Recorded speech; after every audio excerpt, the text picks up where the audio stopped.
It's me Fasila and you're watching Commerce Hour. നമ്മളൊരു practical area അല്ലെങ്കിൽ ഒരു problem paper പഠിക്കുമ്പോൾ എന്തൊക്കെയാണ് ശ്രദ്ധിക്കേണ്ടത്, ഏതൊക്കെ പോയിന്റ്സ് ആണ് നമ്മൾ കോൺസെൻട്രേറ്റ് ചെയ്ത് കൂടുതൽ മാർക്ക് സ്കോർ ചെയ്യാനും അതുപോലെ തന്നെ നല്ല രീതിയിൽ പ്രസൻറ്റ് ചെയ്യാനും വേണ്ടി നമ്മൾ ഏതൊക്കെ പോയിന്റ്സ് ആണ് ശ്രദ്ധിക്കേണ്ടത്, നമുക്ക് എങ്ങനെ സിമ്പിളായിട്ട് ഒരു പ്രോബ്ലം വിത്തിൻ ഷോർട്ട് ടൈം നമുക്ക് ആൻസർ ചെയ്യാൻ പറ്റും, അങ്ങനെയുള്ള കാര്യങ്ങളൊക്കെ ഞാൻ ഈ വീഡിയോയിൽ ഇൻക്ലൂഡ് ചെയ്യിപ്പിച്ചിട്ടുണ്ട്. വീഡിയോ എല്ലാവരും ഫുള്ളായിട്ട് കാണാം. എൻ്റെ ചാനൽ ഇതുവരെ സബ്സ്ക്രൈബ് ചെയ്യാത്തവരാണെന്നുണ്ടെങ്കിൽ ചാനൽ സബ്സ്ക്രൈബ് ചെയ്യുക, വീഡിയോ ഇഷ്ടപ്പെട്ടാൽ ലൈക്ക് ചെയ്യുക.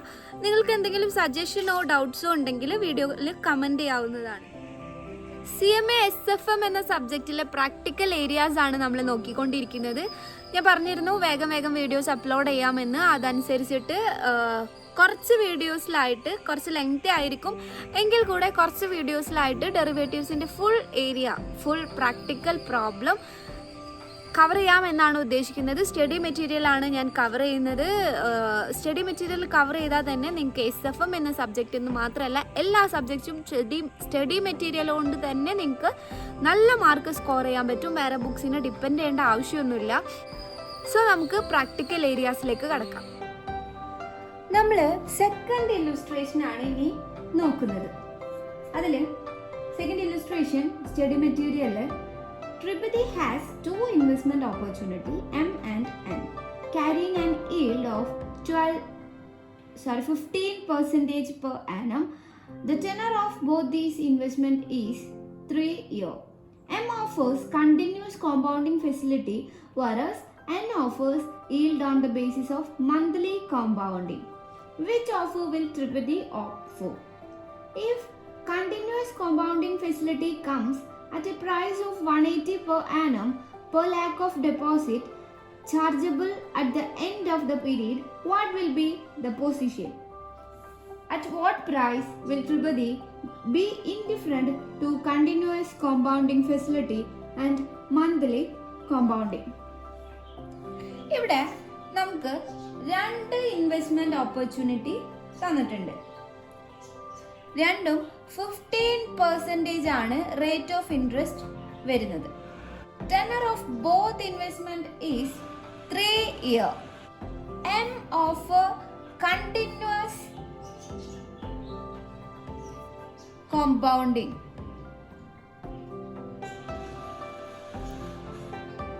N offer monthly compounding. ഇത്രയാണ് നമുക്ക് ഫസ്റ്റ് സെക്ഷൻ ഓഫ് ക്വസ്റ്റ്യനിൽ കിട്ടുന്നത്. സോ നമുക്ക് ഇത് വെച്ചിട്ട് കാൽക്കുലേറ്റ് ചെയ്യാം. രണ്ട് ഇൻവെസ്റ്റ്മെന്റ് ഉണ്ട് M ആൻഡ് N.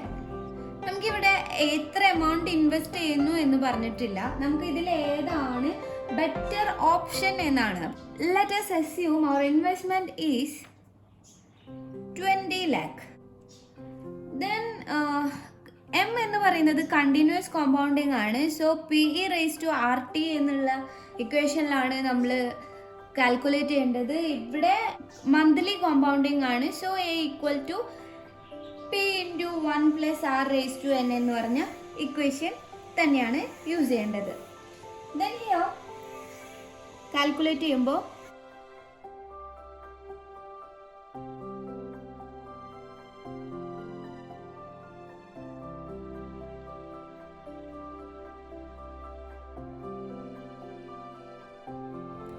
ഈ വാല്യൂ കിട്ടു. നമ്മൾ ഇങ്ങനെ ഒരു പവർ വന്നാൽ എങ്ങനെയാണ് കാൽക്കുലേറ്റ് ചെയ്യുക, ഈ ഇക്വേഷൻ എങ്ങനെയാണ് സോൾവ് ചെയ്യുക എന്നൊക്കെ ലാസ്റ്റ് വീഡിയോയിൽ പറഞ്ഞിട്ടുണ്ട്. ആ വീഡിയോ കാണാത്തവർ മറക്കാതെ എന്തായാലും ആ വീഡിയോ കാണുക. അതിനുശേഷം മാത്രം ഈ ഒരു വീഡിയോ കാണുക. ഇതിൻ്റെ കാൽക്കുലേഷൻസ് ഞാൻ അത്രയും ഡീറ്റെയിൽ ആയിട്ട് പറയുന്നില്ല, ബിക്കോസ് അത്രയും ഡീറ്റെയിൽ ആയിട്ട് ഫസ്റ്റ് വീഡിയോയിൽ ഇൻക്ലൂഡ് ചെയ്യിപ്പിച്ചിട്ടുണ്ട്.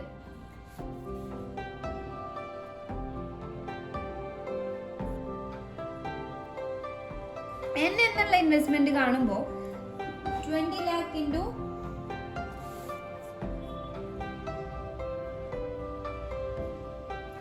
മന്ത്ലി കോമ്പൗണ്ടിങ് ആണ്. So divided by 12 into N എന്ന് പറയുന്നത് 3 year ആണ്, 12 ടേംസ് ആണ്. സോ 12 കൊണ്ട് ഇൻറ്റു ചെയ്യുക. Then our answer is 312,788. Maturity ടൈമിൽ റിസീവ് ചെയ്യുന്ന മാക്സിമം എമൗണ്ട് ആണ് ഈ ഒരു എന്നിൻ്റെയും ഇൻവെസ്റ്റ്മെൻ്റ് ആണ് നമ്മൾ കാൽക്കുലേറ്റ് ചെയ്തത്. സോ ക്വസ്റ്റ്യനിൽ അടുത്ത സെക്ഷനിൽ പറയുന്നു, if the continuous compounding facility come at a price of 180 per annum per lakh of deposit. So 1 lakh deposit ചെയ്യാൻ വേണ്ടിയിട്ട് 180 rupees ചാർജ് ഈടാക്കുന്നുണ്ട് എന്ത് ഈ ഒരു എം എന്നിട്ടുള്ള ഇൻവെസ്റ്റ്മെന്റ്. സോ നമുക്ക് ആ ഒരു ചാർജ് കൂടെ കാൽക്കുലേറ്റ് ചെയ്യണം.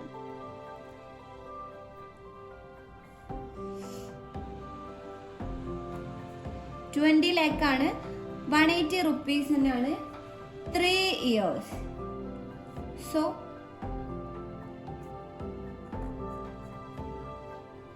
ഇൻ ലാക്ക് ആണ് കേട്ടോ.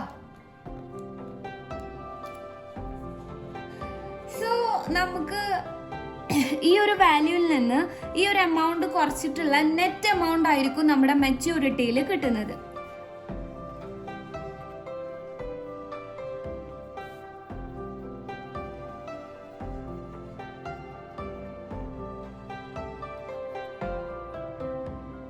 ഈ ഒരു എൻ എന്ന് പറഞ്ഞിട്ടുള്ള ഇൻവെസ്റ്റ്മെന്റിൽ പ്രത്യേകിച്ച് ചാർജ് ഒന്നുമില്ല, എമ്മിനാണ് ചാർജ് പറയുന്നത്. സോ നമുക്ക് മെച്യൂരിറ്റിയിൽ കിട്ടാവുന്ന എമൗണ്ട് ഇത്രയാണ്, അതിൽ നിന്ന് നമ്മളുടെ ചാർജ് കുറച്ചിട്ടുള്ള നെറ്റ് എമൗണ്ട് ആണ് 31,25,800 rupees.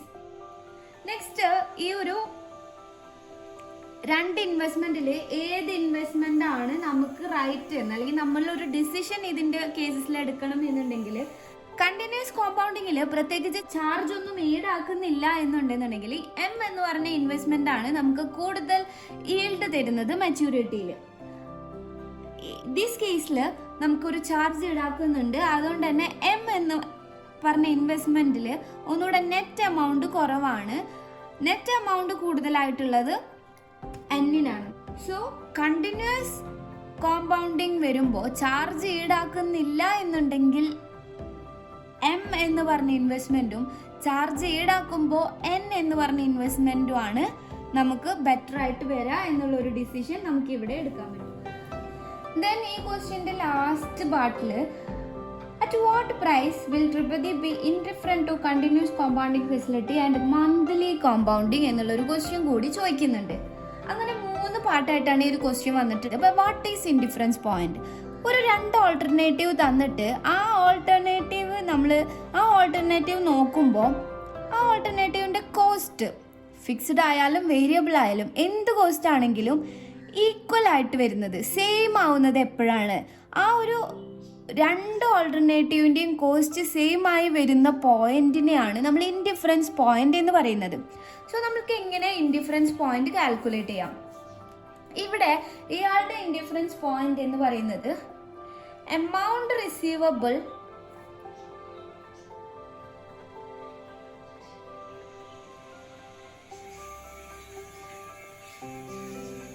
in investment n equal to amount receivable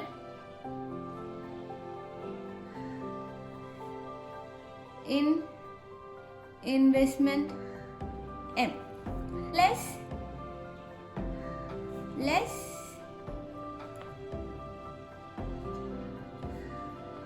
charge for continuous compounding. നമുക്ക് ഈ ചാർജാണ് ഇവിടെ കാൽക്കുലേറ്റ് ചെയ്യേണ്ടത്. Amount receivable in investment N എന്ന് പറയുന്നത് നമ്മൾ കാൽക്കുലേറ്റ് ചെയ്തു, 3127888 ആണ്. ഇവിടെ 3136600 നമ്മളൊരു ചാർജ്, ഇതിന് നമ്മൾ ക്വസ്റ്റ്യനിൽ തന്നിട്ടുള്ള ചാർജ് അല്ല എടുക്കുന്നത്, കാരണം നമ്മൾ ഇൻഡിഫറൻസ് പോയിന്റ് ആണ് കാൽക്കുലേറ്റ് ചെയ്യുന്നത്. സോ 2ൻ്റെയും കോസ്റ്റ് ഈക്വൽ ആയിട്ട് വരുന്ന പോയിന്റ് ആണ് കാൽക്കുലേറ്റ് ചെയ്യേണ്ടത്. അതുകൊണ്ട് നമ്മൾക്ക് എന്തായിരിക്കണം ഇവർക്ക് വരുന്ന ചാർജ്, എത്ര ചാർജ് വന്നാലാണ് ഇതിൻ്റെ 2ൻ്റെയും ഇൻഡിഫറൻസ് പോയിന്റ് സെയിം ആവുക എന്നുള്ളതാണ് നമ്മൾ കാൽക്കുലേറ്റ് ചെയ്യുന്നത്. സോ ക്വസ്റ്റ്യനിലുള്ള ചാർജ് എടുക്കുന്നില്ല, less charge.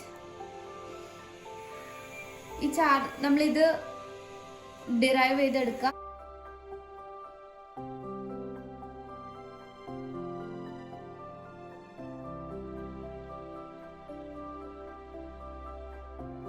Charge per lakh per annum equal equal to നമുക്കറിയാം 7112 ആണ് കിട്ടിയത്, divided by 60 that is equal to 145.20.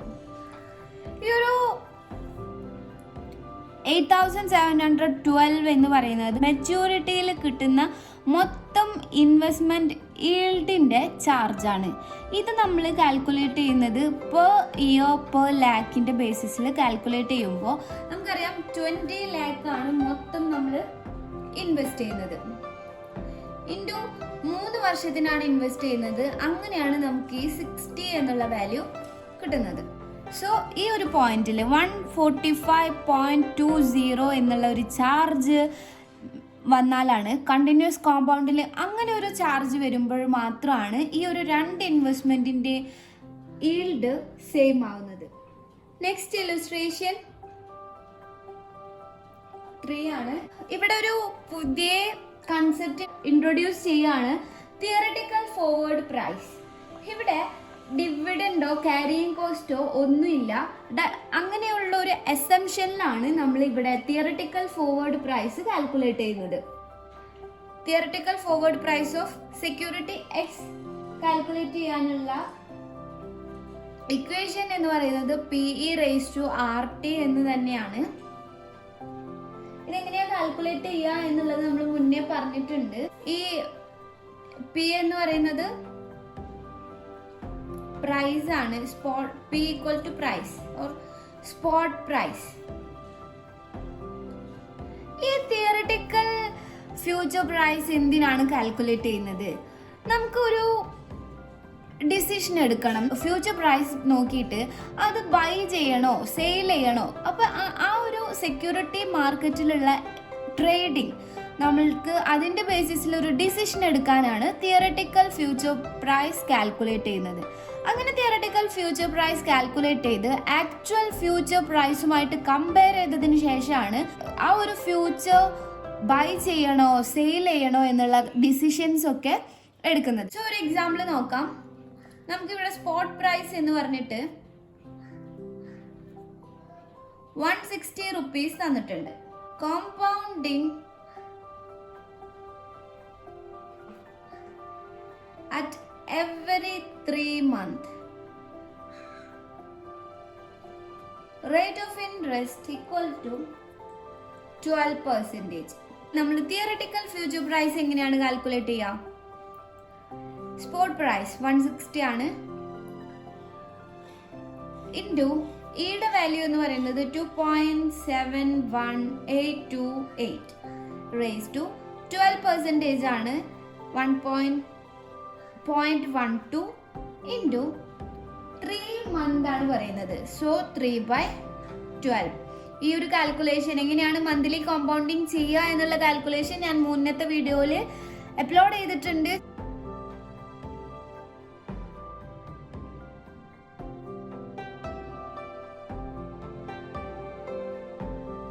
അപ്പോൾ തിയററ്റിക്കൽ ഫ്യൂച്ചർ പ്രൈസ് കാണാൻ ഇത്രയും സിമ്പിളാണ്. നമ്മൾ ആ ഒരു ഇക്വേഷനിൽ ആറും ടീയും ഒക്കെ എടുക്കുന്നത് കൃത്യമായിട്ട് മനസ്സിലാക്കിയാൽ ഈ ഒരു ഇക്വേഷനിൽ അപ്ലൈ ചെയ്യാൻ ഒരു ബുദ്ധിമുട്ടുമില്ല.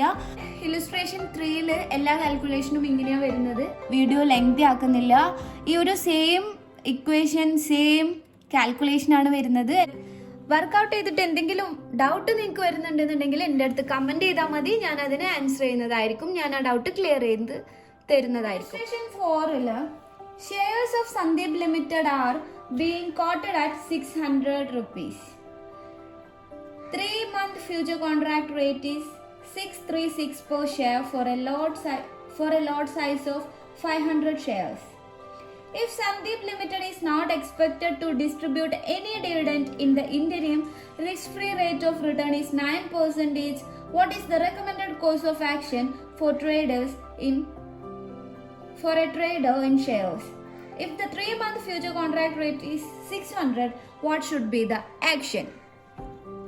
ഈ ഒരു ക്വസ്റ്റ്യനിൽ നമ്മുടെ ആക്ഷൻ എന്തായിരിക്കും എന്നാണ് ചോദിക്കുന്നത്. ഞാൻ പറഞ്ഞു അങ്ങനെ നമ്മുടെ ആക്ഷൻ എന്താണ്, നമ്മൾ എന്ത് ഡിസിഷനാണ് എടുക്കുക, അങ്ങനെയുള്ള കാര്യങ്ങൾ ചോദിക്കുമ്പോൾ നമ്മൾ ഫസ്റ്റ് കാണേണ്ടത് തിയററ്റിക്കൽ ഫ്യൂച്ചർ പ്രൈസ് ആണ്. ദെൻ ഇറ്റ് കമ്പയർ വിത്ത് നമ്മൾ ഈ തിയററ്റിക്കൽ ഫ്യൂച്ചർ പ്രൈസ് കമ്പയർ ചെയ്യുക എന്ത് വെച്ചിട്ട്, ആക്ച്വൽ ഫ്യൂച്ചർ പ്രൈസുമായിട്ട് കമ്പയർ ചെയ്യാം. ദെൻ അതിൻ്റെ ബേസിസിൽ നമ്മൾ എന്ത് ചെയ്യണം, ഒരു ഡിസിഷൻ എടുക്കണം. ഞാൻ പറഞ്ഞുതരാം. ആക്ച്വൽ ഫ്യൂച്ചർ പ്രൈസ് എന്ന് പറയുന്നത് greater than theoretical future price ആയാൽ നമ്മൾ എന്ത് ചെയ്യണം, അത് ഓവർ വാല്യൂഡ് ആണ്. ആ ഫ്യൂച്ചർ ഓവർ വാല്യൂഡ് ആണ്. സോ നമ്മൾ സെയിൽ ചെയ്യണം, ആ ഫ്യൂച്ചറിനെ സെയിൽ ചെയ്യണം. വേറൊരു കാര്യം എന്താണെന്ന് വെച്ചാൽ, നമ്മൾ പ്രോഫിറ്റ് ക്രിയേറ്റ് ചെയ്യാൻ വേണ്ടിയിട്ട് 2 മാർക്കറ്റാണ് വരുന്നത്. അതിൽ ഒരു മാർക്കറ്റിൽ പർച്ചേസ് നടക്കുകയാണെന്നുണ്ടെങ്കിൽ മറ്റൊരു മാർക്കറ്റിൽ എന്തായാലും സെയിലായിരിക്കും നടക്കുക. അങ്ങനെ ഒരു 2 റൂളാണ് പ്രോഫിറ്റ് മേക്കിങ്ങിന് വരുന്നത്. അതായത് 2 റൂളാണുള്ളത്. 2 market required.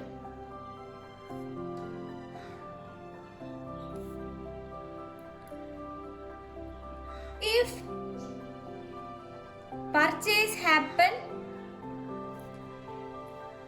in one market,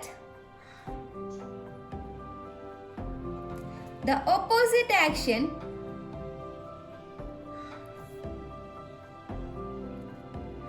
that is sale happened in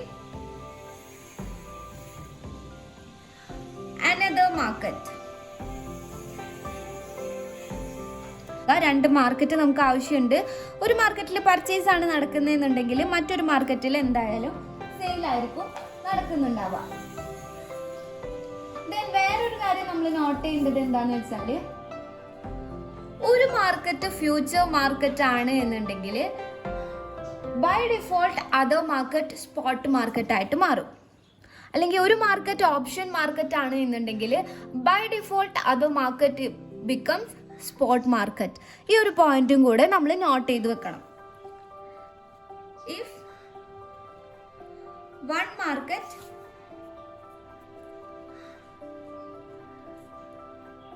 is option market,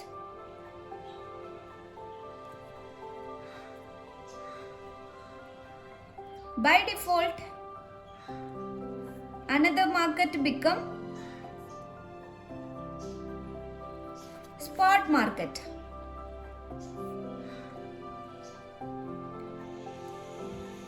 ഇവിടെ നമ്മൾ ശ്രദ്ധിക്കേണ്ടത്, നമ്മളടുത്ത് ഒരു മാർക്കറ്റ് ഫ്യൂച്ചർ മാർക്കറ്റ് ആണ് എന്നുണ്ടെങ്കിൽ ബൈ ഡിഫോൾട്ട് അതർ മാർക്കറ്റ് എന്തായിട്ട് മാറും, സ്പോട്ട് മാർക്കറ്റ് ആയിട്ട് മാറും. ഞാൻ പറഞ്ഞു 2 മാർക്കറ്റ് ആവശ്യമുണ്ട്. ഒരു മാർക്കറ്റിൽ പർച്ചേസ് നടക്കുമ്പോൾ മറ്റ് ഓപ്പോസിറ്റ് ആക്ഷൻ ആയിട്ടുള്ള സെയിൽ നടക്കുന്നത് മറ്റു മാർക്കറ്റിലായിരിക്കും എന്ന്. അപ്പോൾ നമ്മൾ പറഞ്ഞത് ആക്ച്വൽ ഫ്യൂച്ചർ പ്രൈസ് ഹയർ ആയിട്ട് നിൽക്കുമ്പോൾ ആ ഒരു ഫ്യൂച്ചർ എന്താണ്, ആ ഒരു ഡെറിവേറ്റീവ്, ആ ഒരു സെക്യൂരിറ്റി ഓവർ വാല്യൂഡ് ആണ്. സോ സെയിൽ ചെയ്യണം, ഫ്യൂച്ചർ മാർക്കറ്റിൽ സെയിൽ ചെയ്യുക. Then bye it from spot market. Future മാർക്കറ്റിൽ സെല്ലിംഗ് ആണ് നടക്കണമെന്നുണ്ടെങ്കിൽ ബൈ ഡിഫോൾട്ട് സ്പോട്ട് മാർക്കറ്റിൽ അതിൻ്റെ ഓപ്പോസിറ്റ് ആക്ഷൻ ആയിട്ടുള്ള ബൈയിങ് ആയിരിക്കും നടക്കുക. ഈ ഒരു കാര്യം അറിയാൻ നമ്മൾ ഈ ഒരു 2 പോയിന്റും മനസ്സിലാക്കണം. ദെൻ അടുത്ത കാര്യം എന്താണെന്ന് വെച്ചാൽ, actual future price is less than theoretical future price. The security is undervalued.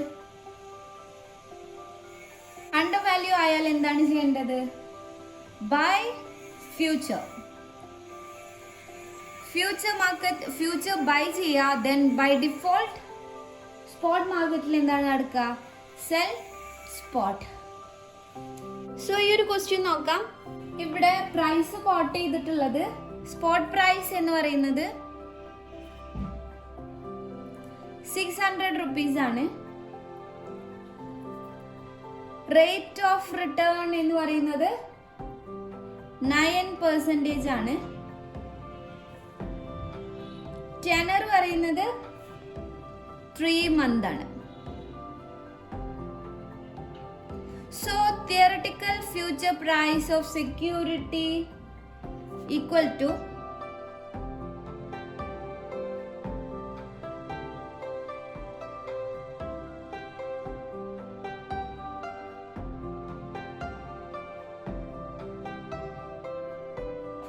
then ഇതാണ് ഫസ്റ്റ് ക്വസ്റ്റ്യൻ.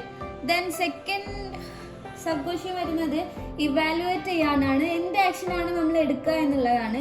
അപ്പോൾ കേസ് എ, രണ്ട് കേസ് പറയുന്നുണ്ട്. കേസ് എ, അതായത് സെക്യൂരിറ്റീൻ്റെ പ്രൈസ് 3 മാസത്തിന് ശേഷം 600 രൂപ ആയാൽ എങ്ങനെ ഒരു റിയാക്ട് ചെയ്യും, അതല്ല ഈ ഒരു സ്പോട്ട് പ്രൈസിന്റെ ബേസിസിൽ നമ്മൾ എങ്ങനെ റിയാക്ട് ചെയ്യും എന്നുള്ളതാണ്. അവിടെ 3 month ഫ്യൂച്ചർ കോൺട്രാക്ട് റേറ്റ് തന്നിട്ടുണ്ട് 636. അതാണ് നമ്മുടെ ആക്ച്വൽ ഫ്യൂച്ചർ പ്രൈസ് എന്ന് പറയുന്നത്. കേസ് ബിയില് ആക്ച്വൽ ഫ്യൂച്ചർ പ്രൈസ് എന്ന് പറയുന്നത് 600 ആണ് തന്നിട്ടുണ്ട്. തിയറട്ടിക്കൽ ഫ്യൂച്ചർ പ്രൈസ് കേസ് എയിൽ നമ്മൾ കാൽക്കുലേറ്റ് ചെയ്തു 613.653 ആണ്. ഈ കേസിലും അത് തന്നെയാണ് വരുന്നത്, നമ്മൾ കാൽക്കുലേറ്റ് ചെയ്ത തിയറട്ടിക്കൽ ഫ്യൂച്ചർ പ്രൈസ്. ദെൻ നമ്മൾ കമ്പയർ ചെയ്യുമ്പോൾ നമുക്ക് മനസ്സിലാവും ഇവിടെ എന്താണ്, actual future price is higher. ഇവിടെ actual future price is lesser than total theoretical future price. ഇനി വരുമ്പോൾ ഞാൻ എന്ത് പറഞ്ഞു, ആക്ച്വൽ ഫ്യൂച്ചർ പ്രൈസ് ആണ് കൂടുതൽ എന്നുണ്ടെങ്കിൽ അണ്ടർ വാല്യൂഡ് ആണ്. ദെൻ സെൽ ഫ്യൂച്ചർ, ഇത് ഓവർ വാല്യൂഡ് ആണ്, ഇത് അണ്ടർ വാല്യൂഡ് ആണ്. ഓവർ വാല്യൂഡ് ആണെന്നുണ്ടെങ്കിൽ എന്ത് ചെയ്യണം, buy future. That's all for today. Thank you so much. Thank you for watching.